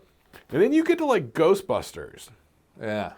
And you start watching it, and it's like, you see in the beginning, he's like torturing one kid in the experiment with the electrical shock so that he can hit on the other girl, Jennifer Runyon, the other participant. So he's sort of a slimy scumbag in that sense. And then you actually like watch the movie, it's sort of like, his character is sort of a slimy scumbag. When the movie first came out, it's Bill Murray. It's like, oh, it's charming. He's a scamp. When I watch it now, when I watch Ghostbusters, I'm with the guy from the city. Yeah. These people are out of control. This is an unlicensed nuclear device. I'm with the city controller. You know what I mean? Yeah. Yeah. It hasn't aged well in my mind, to my mind. And Chevy Chase has that same kind of, like, he was in Community, he was kind of playing a character. But I don't know if he was that, I mean, we like Joel McHale and all, and I liked Community. I liked the premise, definitely liked the premise. Chevy Chase was just not good. No. It's not good. I mean, maybe he's a good actor, but I don't know. I couldn't tell. Am I supposed to laugh at this, or am I supposed to? What are we doing here? It's interesting. I found the Fly on the Wall, Spade Carvey podcast where they had Chevy Chase on there. Oh, I didn't see that one. I thought I've seen them all, and I haven't seen that one. It was interesting because they were talking about it because they were like, Dana was like, I know Chevy and I know how Chevy is. Yeah. And so he was like, so I sort of let Chevy know up front that this is going to be like a safe place for him where me and Spade are acknowledging that you're one of the greats. We love what you do. That's why we're here to talk to you. And to let him know that we're not here to try and sandbag you or gotcha sort of bullshit. We're here to laugh at the things that you say that are funny. So you don't have to be on the attack sort of thing. Which seemed to work. Okay. Because then Chevy would do shit that's sort of prickly that people might sort of bite against and be like, oh, he's being a dick. But Carvey would just laugh at it and get that Chevy being prickly is part of the gag. Right. I want okay, let's say prickly. If you were his person in person, you say you were his clipboard guy, and he was that prickly, would that come across as like is he a shithead dick? It's kind of like the show Hacks, Gene Smart playing the comedian, and. I don't know. I don't know if he'd come across likable or not, or in person. Is he likable? That's sort of the thing. Yeah. Well, that's sort of the whole concept that Larry David's playing with on Curb Your Enthusiasm. Yeah, but he takes it so far that it's quite obvious. Yeah. Which I like that. He gives you a safe place to go, oh, this guy's fucking, yeah. But it's sort of this whole idea not that he's not standing on the line. He's way over the line. So that's good. In certain senses, but a lot of the times it's always like him in some unfortunate circumstance that makes him look bad in the eyes of other people. Right. Who don't actually know him. Right. And so it's like they're all like, oh, it's the guy from Seinfeld. Turns out he's a real dick, or whatever. Yeah. It's just sort of stuff that makes him come off bad. Yeah. But anyway. Okay, so Chevy, so we were talking about the best, not best, but we'll just say top 5, bottom 5 Chevy Chase movies. Chevy. Movies. Now, don't say it like the car. We had to exclude from this the National Lampoon Vacation movies because there was there's no point. 3, 4? There's 4 of them. 4 of them. So you got Vacation, European Vacation, Christmas Vacation, and Vegas Vacation. Which all had their moments, all were whatever, we all loved it. We'll just say we loved them. You could split them down the middle and be like, 2 are terrible, 2 are great. Yeah. And there's half of each list, almost half of each list. And they're all worthy in different ways. They're all worthy of a watch. So it's not like they're insufferable, horrible movies. No, they're pretty good. We're just gonna skip the Vacation. So we're leaving those off the top bottom lists. Also, we're gonna skip the Fletch movies. Why? Tell me why. There were 2 Fletch movies. Once again, it's just gonna be a wash. One's good, one's bad. They're just gonna. Yeah, one's good, one's bad. And really, I think they're both kind of bad. It was a funny premise. I like the idea because the ongoing joke was he lies about who he is. So if he walks up to a store and they go, what's your name? And he goes, Jimi Hendrix. Yeah, and everybody that's the gag. Everybody will agree that they like the source material, they like the books. It's a thing that they like, but the execution wasn't quite, Yeah, it's almost an... See, I like the John Lovitz as the liar. The liar. Tommy Flanagan? Yeah, Tommy Flanagan. That's where Fletch should have gone. Tommy Flanagan. But Fletch didn't push it far enough. He was just like, yeah, I'm Jimi Hendrix. And it's like... Or, conversely, they were trying to be too silly cartoony with it, which I don't think it is in the books. I've heard a few people that are fans of the books talk about it, and they say that, yes, in the books, he dresses up in disguises and stuff, but it's not like a goofy character thing the way Chevy Chase was doing it. It was more like a James Bond infiltration sort of thing. Oh, okay. So not to be wacky and draw attention to yourself, but to sort of, get into where you needed to get the information or whatever. Yeah. He's a reporter or something. So it depends which lens you look at it through. Yeah, Fletch is kind of a wash. It's kind of like, I say it stinks, he says it's tolerable. Number 1's tolerable, good, fine, whatever. Fletch 2, definitely 2 thumbs down. Yeah. So we just, because once again, between the Vacations and the Fletches, there's more than half your list right there. Yeah, So, and Chevy's had enough movies that we can make a list without those. So here we go. You want to do top or bottom? Let's go bottom. Let's go with the worst ones. you Because really? I'm not sure I would know a lot of these because you're more the movie aficionado than I. Yeah. Okay. So yeah, here we go. Here's the part of the list. You want to go bottom first? Let's go bottom. Okay. So first one, number 5, Chevy Chase movie on the bottom list. It's sort of a bad movie, but I enjoy it. Like, it's enjoyable to me. I think you enjoy it too. It's called Under the Rainbow. Oh yeah, Carrie Fisher. Right. Carrie The Fisher dwarves. and Chevy Chase. Lots of dwarves. It's like, if I remember correctly, the whole plot of the movie is it's the making of Wizard of Oz. Chevy Chase and Carrie Fisher are the two people assigned with wrangling all the little people actors that they hired to be the Munchkins.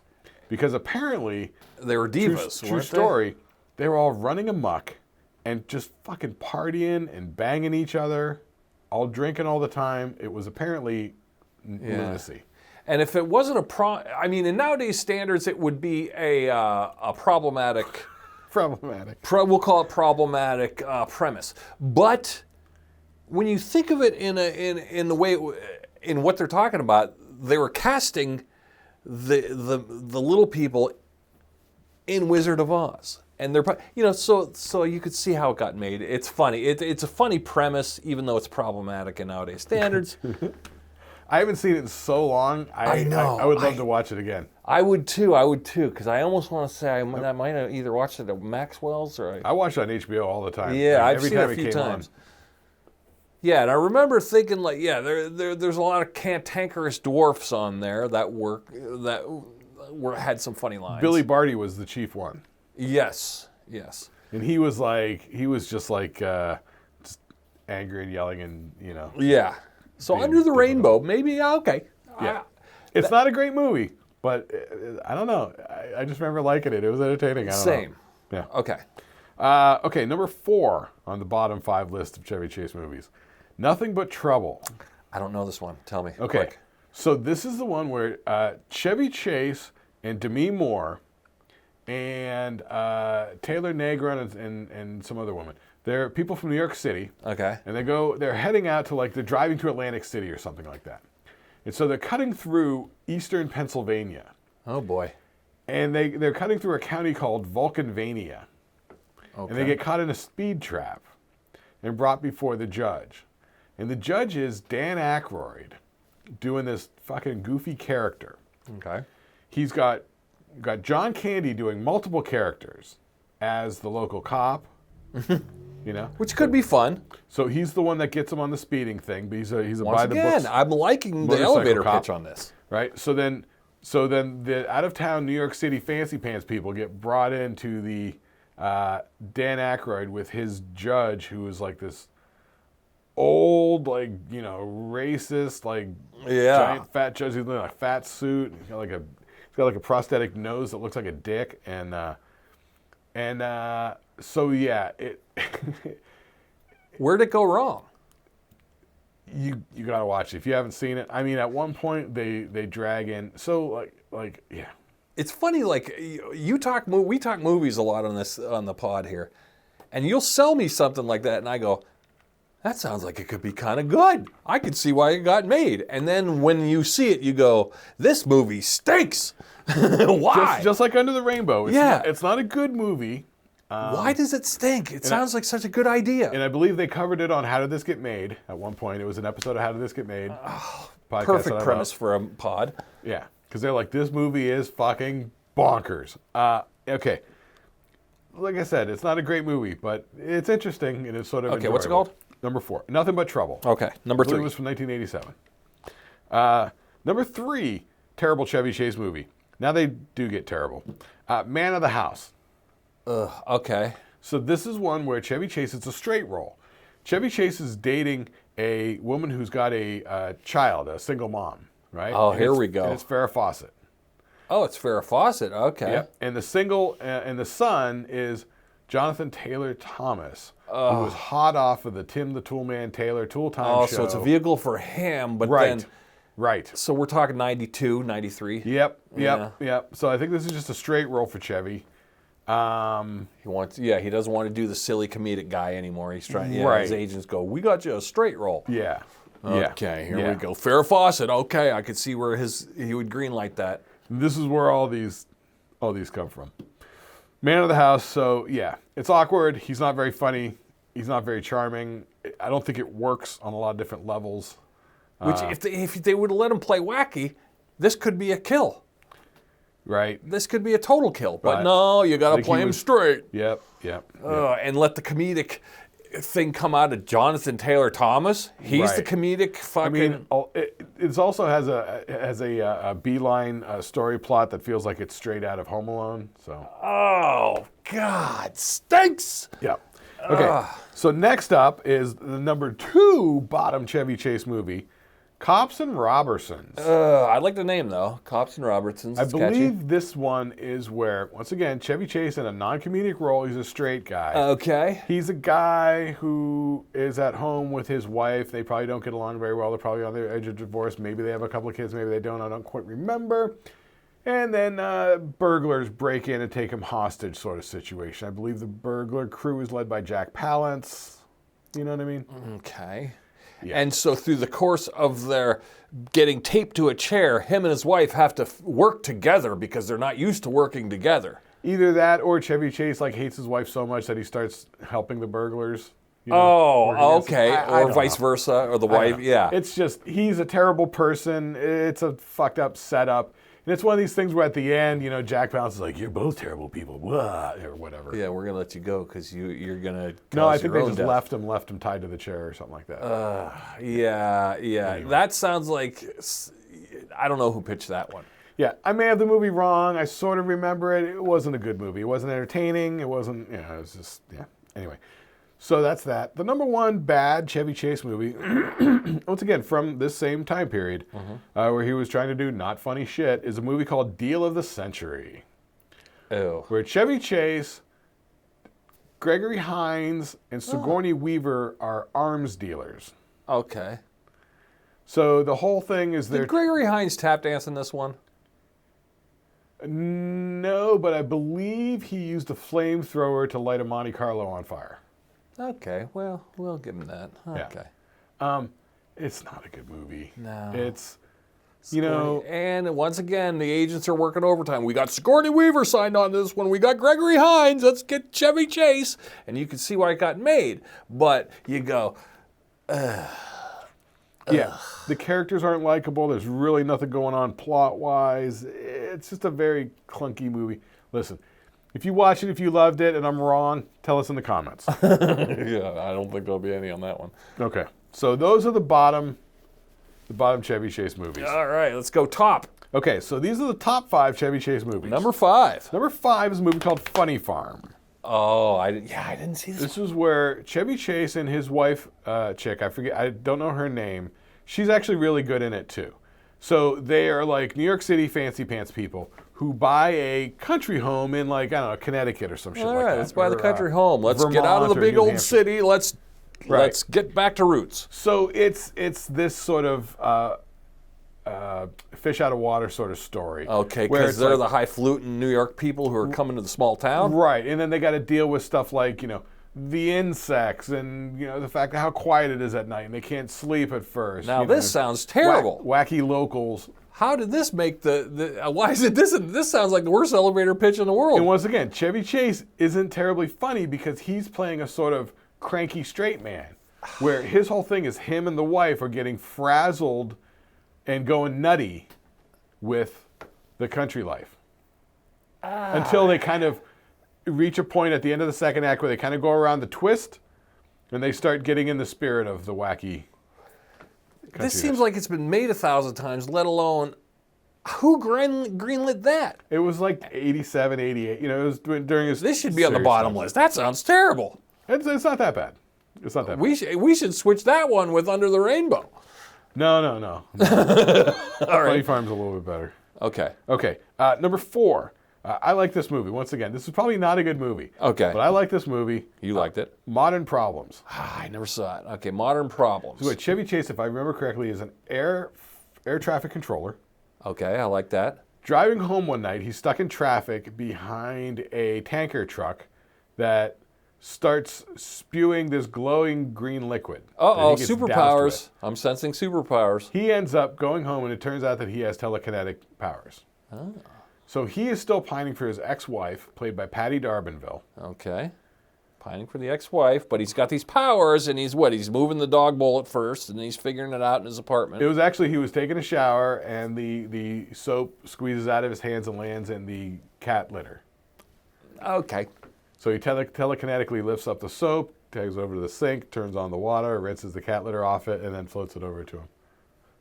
Okay. So Patty D'Arbanville, his ex-wife, is sort of quasi-dating Dabney Coleman, who is one of Dabney these Coleman. like self-help motivational speaker guys. He's a real Okay. blowhard. Sure. And so he has a place out on the coast, and so she invites Chevy Chase's character to go out there on the coast with him. Okay. So then the only other character is Nell Carter as Dabney Nell. We Coleman's like Nell maid, Carter. Dorita. Dorita? Dorita. Okay. So All it's right, basically now. the four of them out on the coast, and I don't know. And it's not a great movie, but it's sort of, I always enjoyed it when I was a kid. Yeah, okay. Dabney Coleman's over the top and silly. This almost sounds like the script, if you would have held out on the script for a few more years, Jim Carrey would have got the role. Right. You know what I mean? Right. But I almost feel like it could be the one where we're not getting quite enough out of Chevy on this one. No, this one he gets to be sort of like quietly nutty Oh, you're right. In his own head, nutty. because he's using the telekinesis to his own nefarious purposes. Yeah. See, this could have been a great. Jim Carrey would have brought this home. Right. Right. Yeah. Okay. All right. Now, the number 3. This is one of my favorite early Chevy Chase movies, Chevy Chase Goldie Hawn movies. Okay. They made 2 of them. This one was called Seems Like Old Times. This is the one where Chevy Chase and Goldie Hawn at some point were like boyfriend and girlfriend. He like went to jail or something like that for being a cat burglar.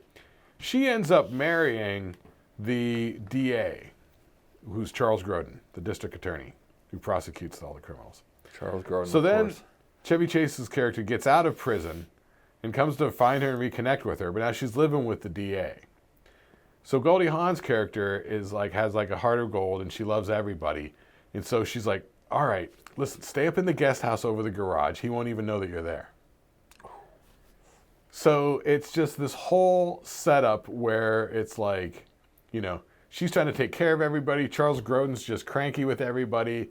And Chevy Chase is just being the sort of charming, you know, boyfriend come back into her life, right? And so it's a whole like farcical House of Cards sort of situation. You're right.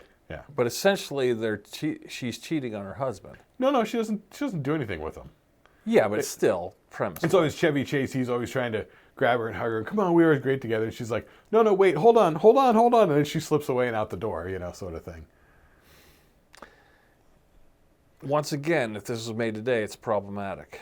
But it's all how it's done. Yeah. It's all with the characters. Yeah. You gotta watch it. I really like Seems Like Old Time. It's a really cute movie. All right.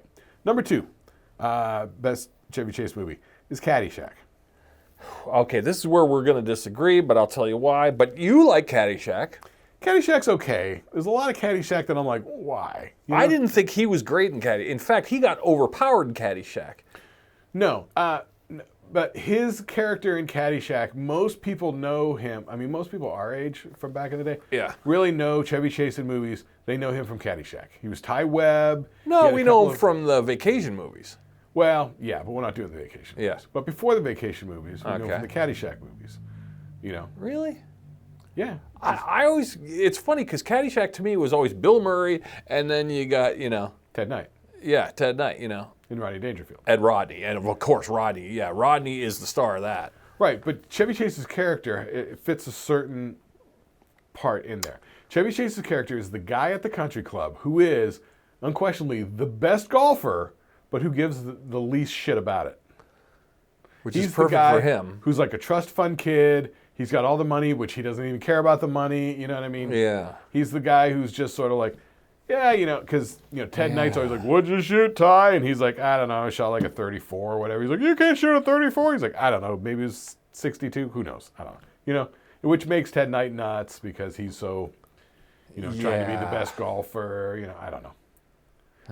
So once again, it's all about like class and this sort of stuff, which I don't give a fuck about. Because it's all based off, so the guy who wrote it, I forget what his fucking name was, Michael something, him and Bill Murray's older brother, Brian Doyle Murray. Yeah. So it's sort of autobiographical for Brian Doyle Murray because the Miles O'Keefe character was Brian Doyle Murray. And because he comes from this large Catholic family, that was the Doyle household with, 5 brothers, 4 sisters. Sure, that was his passion project. It was a bit of a passion project. So that's Michael Kenny, I believe was the other writer's name. Yeah.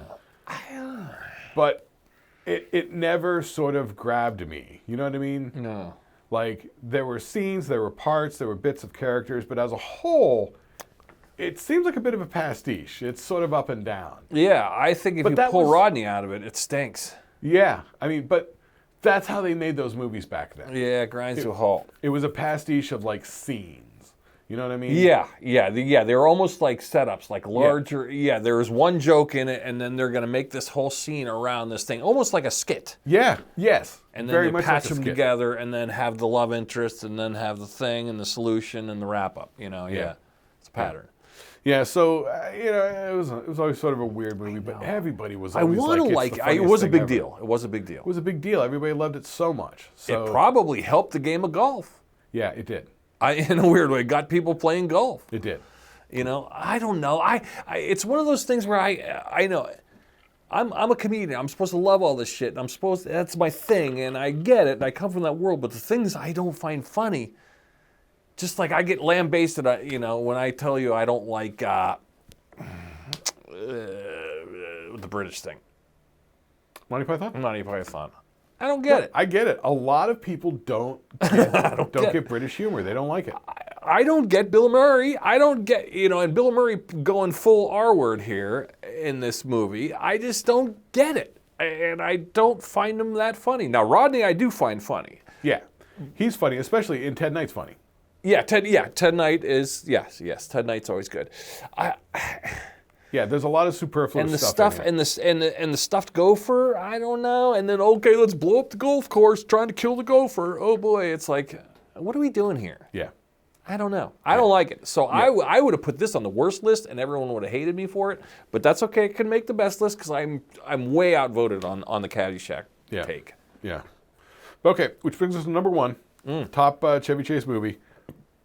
This one seems to be regarded as, vacation movies aside, I know a lot of people love the vacation movies. One of the best movies. People love the people in it. Three Amigos. Oh, yeah. Hands down.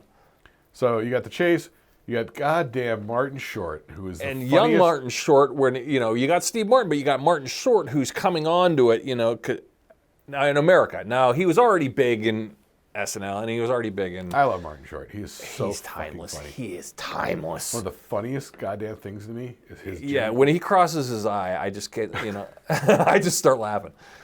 That is true. His Jiminy Glick character is Jiminy Glick's brilliant. Fucking hysterical. Yeah.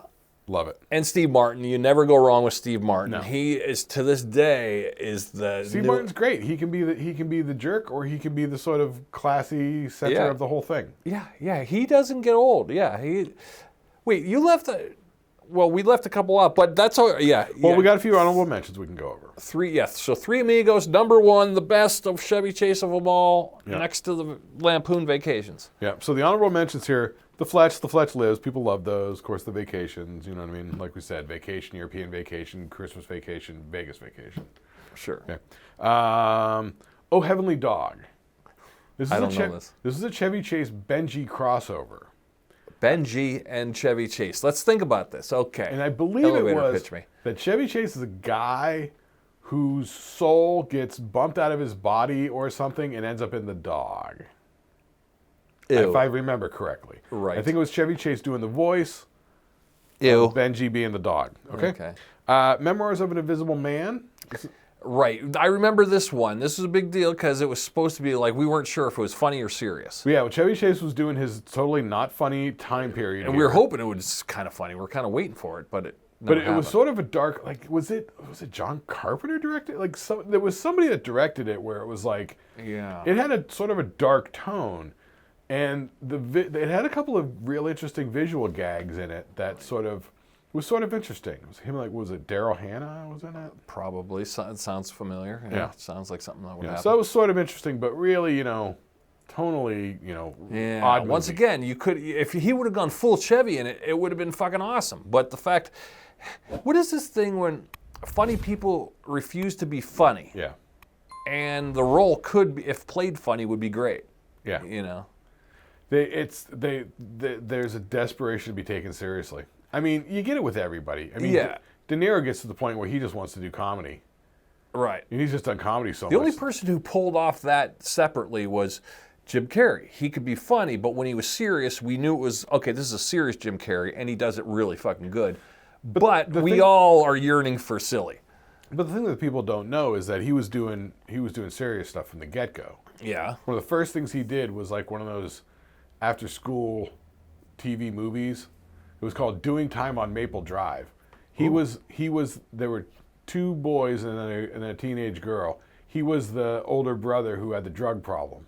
Oh, yeah? Yep. Doing Time on Maple Drive. Look it up. I don't know that one. Nobody does. That's Jim Carrey early on doing the drama right off the bat. Wow. People don't know. Wow. He's virtually doing unknown. an after-school special. Yep. Yeah, it was one of those things. Wow. Like Yeah. Scott Baio stoned. Yeah, right. All right. Last couple of honorable mentions real quick. I'll do this one first. Right along with Seems Like Old Times was the other one that came out first called Foul Play, where it's Chevy Chase and Goldie Hawn. Everybody loved them as a couple in the first couple of movies. That's kind of what got their movie careers going was Foul Play. Sure. They're charming together. It Seems Like Old Time. Okay. They're charming together. So Foul Play is Goldie Hawn. Somebody's trying to kill her. So she's running from them. I think she comes across Dudley Moore. He tries to bang her. He's got like a whole remote control like Shag Shack set up in his apartment. Right, like an early Austin Powers-y kind of thing. It's hysterical. Yes, very much so. And then Chevy Chase, like some old boyfriend who's trying to save her or something like that. I forget. It's been a while. It's sort of an okay movie, but they are super charming together. Okay. All right. And then the last honorable mention is Spies Like Us, which last time was the number 15 movie of the year. Yeah. Which is crazy. In 1985. In 1985. I believe it's John Landis directed it. It's Chevy Chase and Dan Aykroyd playing a couple of idiots who are trying to be CIA agents. Which I like the premise. And they both get caught. Oh no, I know who directed it. Frank Oz directed it. Because Frank Oz is in the scene where the two of them are cheating on their CIA tests. Very badly. They're both wearing outfits where they have an eye patch with answers written on it. He's got a fake arm that's got answers written on it. Okay. And so Frank Oz is sitting there watching the two of them cheat the whole time. Yeah. And so this fun elevator pitch. I'm liking the silliness where we're going with this. So they get caught. They're going to get thrown out. But then some mission comes up where nobody in the CIA wants to take it because it's for sure set up to fail and nobody wants it. So they're like, all right, we'll take these two idiots. We'll send them over there to do the thing. Wow. Yeah, Spies Like Us. It is dumb, wacky dumbness. All right. But it's sort of entertaining dumbness. Okay, I'm with it. Like they're a couple of dumb guys.